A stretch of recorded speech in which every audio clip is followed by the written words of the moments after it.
আজকে মজাদার রেসিপি বানাবো। কী রেসিপি? সবসময় তো বেগুনের চপই খাই, আজকে খাবো মিষ্টি কুমড়ার চপ। সবসময় তো বেগুনের চপ খাওয়াই হয়, আজকে ভাবলাম মিষ্টি কুমড়ার চপ বানাবো। খেতে কিন্তু অসাধারণ মজা হয়েছিল। তো প্রথমে আমি বেসন নিয়ে নিচ্ছি, একটু হলুদের গুঁড়া দিলাম আর মরিচের গুঁড়া। একটু ঝাল ঝাল হলে খেতে ভালো লাগবে। দিয়ে দিলাম স্বাদ মতন লবণ। এখন পানি দিয়ে মিশিয়ে নেব, অল্প অল্প পানি দিয়েই ভালো করে সুন্দর একটা ব্যাটার বানিয়ে নিলাম। ঘনত্বটা এরকমই থাকবে, এর থেকে আর পাতলা করব না। আর আমি 20 মিনিটের জন্য রেস্টে রেখে দিলাম। এই তো মিষ্টি কুমড়া, এই মিষ্টি কুমড়া দিয়েই আজকে মিষ্টি কুমড়ার চপ বানাবো। অনেকটাই ফুলে গেছে দেখেন। আমি কিন্তু বেসনের মধ্যে কোনো বেকিং সোডা, বেকিং পাউডার কিচ্ছু দেইনি। আর মিষ্টি কুমড়া আমি চাক চাক করে কেটে নিয়েছি, বেসনের মধ্যে দিয়ে দিলাম। আর এক পিস করে উঠিয়ে তেলের মধ্যে দিয়ে দিচ্ছি। তেলটা কিন্তু হাই হিটে গরম করে নিতে হবে। আবার মিষ্টি কুমড়ার চপগুলো দেওয়ার পরে আবার চুলার আঁচটা লোতে দেব, মিডিয়াম টু লোতে, যেন ভিতরে মিষ্টি কুমড়া ভালো মতন হয়ে যায়। বেশি চুলার তাপ বাড়তি থাকলে দেখা গেছে উপরটা লাল হয়ে যাবে, ভেতরে মিষ্টি কুমড়া হবে না। আমি একইভাবে সবগুলো মিষ্টি কুমড়ার চপ ভেজে নিয়েছি। দেখেন কতটা সুন্দর হয়েছে, কালারটা দারুণ এসেছে, দেখতেও কত সুন্দর হয়েছে আর খেতেও দারুণ হয়েছে। সব সময় তো বেগুনের চপ খাওয়াই হয়, আজকে না হয় মিষ্টি কুমড়ার চপ বানালাম। একবার হলো বানিয়ে খেয়ে দেখবেন। ভিডিওটি যদি ভালো লাগে লাইক কমেন্ট করবেন, শেয়ার করবেন, ফেসবুক পেজটা ফলো দেবেন। আর ইউটিউব চ্যানেলটা দেখতেছেন যারা, প্লিজ আমার ইউটিউব চ্যানেলটা সবাই সাবস্ক্রাইব করবেন।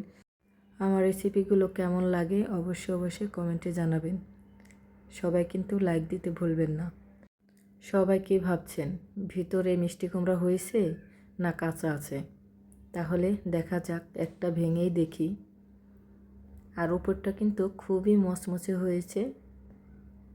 আমি এক পিস নিয়ে ভেঙে তারপরে দেখাচ্ছি ভেতরটা কতটা সুন্দর হয়েছে।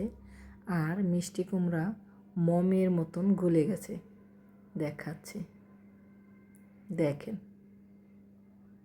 যখন মিষ্টি কুমড়ার চপটা তেলের মধ্যে ছেড়ে দেবেন, তখন চুলার আঁচটা একটু লোতে দিয়ে তারপরে ভাজবেন, দেখবেন ভিতরে মিষ্টি কুমড়াটা হয়ে গেছে।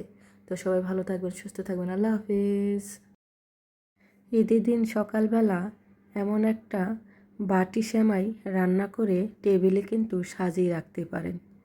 দেখতেও সুন্দর, খেতেও কিন্তু দারুণ। বাচ্চারা খুশি হবে আর মেহমান আসলে নতুন একটা ডিজাইনও দেখতে পাবে। আজকে বানাবো বাটি সেমাই। আসসালামু আলাইকুম। সবাই কেমন আছেন? আশা করি নিশ্চয়ই ভালো আছেন। আমিও আলহামদুলিল্লাহ ভালো আছি। আজকের রেসিপি হলো বাটি সেমাই।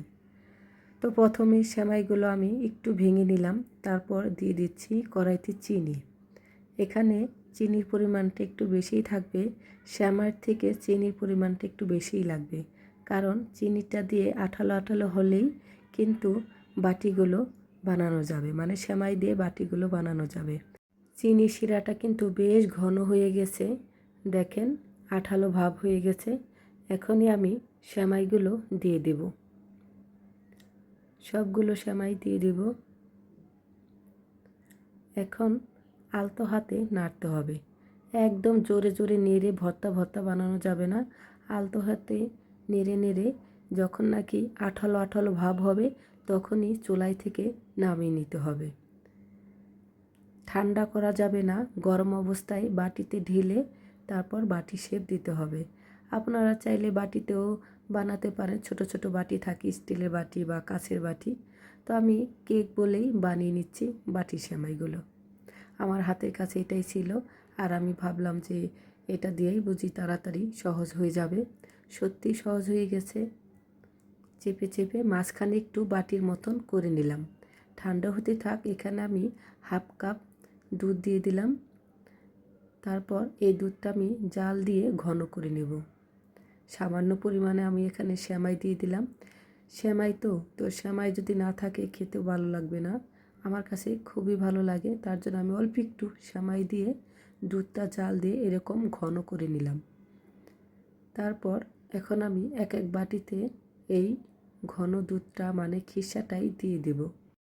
সবগুলো বাটি সেমাইগুলো নামিয়ে নিচ্ছি। ওঠানোর সময় আলতোভাবে নামাতে হবে, তা না হলে কিন্তু ভেঙে যায়। এক একটার মধ্যে আমি খিসাগুলো দিয়ে দিচ্ছি। আর এটা খেতেও কিন্তু দারুণ মজা। আমি কিশমিশ দিয়ে দিচ্ছি উপর দিয়ে। হয়ে গেল বাটি সেমাই।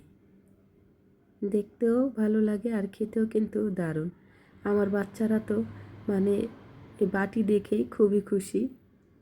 তো ভিডিওটি যদি ভালো লাগে অবশ্যই লাইক কমেন্ট করবেন, শেয়ার করবেন। ফেসবুক পেজটা যারা দেখতেছেন প্লিজ আমার ফেসবুক পেজটা সবাই ফলো দেবেন। আর আমার ইউটিউব চ্যানেলটা যারা দেখতেছেন প্লিজ আমার ইউটিউব চ্যানেলটা সবাই সাবস্ক্রাইব করবেন। আমার রেসিপিগুলো কেমন লাগে অবশ্যই কমেন্টে জানাবেন। তো সবাই ভালো থাকবেন, সুস্থ থাকবেন, আমার জন্য দোয়া করবেন। আর বাটি সেমাই রেসিপিটা কেমন লাগলো কমেন্টে জানাবেন। আল্লাহ হাফিজ।